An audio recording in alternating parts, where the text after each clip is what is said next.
Сәлем достар, сіздермен бірге мен Дайреп. Бүгін бізде қазақша мотивация рубрикасы. Кеттік. Әр істе ең қиыны бұл бастама. Яғни бір істі бастау үшін көп адамдар ерінеді. Просто ерінеді. Ал бірақ бұл идея өте жақсы болса да бастауға ерінеді. Және ең жаманы осы, себебі сен бастасаң әрі қарай кете беруің мүмкін. Егер жақсы бастасаң, онда сенің ісің оңай болады өзіңе.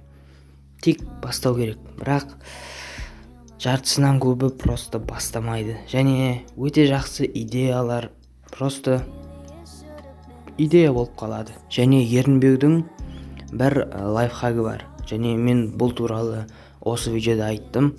Және қысқаша тағы айта кетейін. Бірақ толығырақ жаңағы видеода қараңыздар.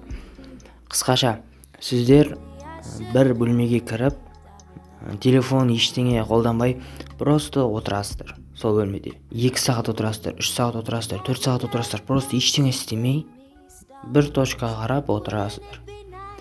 Сол кезде сіздер түсінесіздер, менің уақытым босқа кетіп жатыр, срочно бірдеңемен айналысу керек, срочно бірдеңе бастау керек деп кәдімгідей басыңыз, миыңыз ойлайтын болады. Сондықтан осылай лайфхакты қолданыңыздар. Сіздермен болған мен Дайреп, және давайте.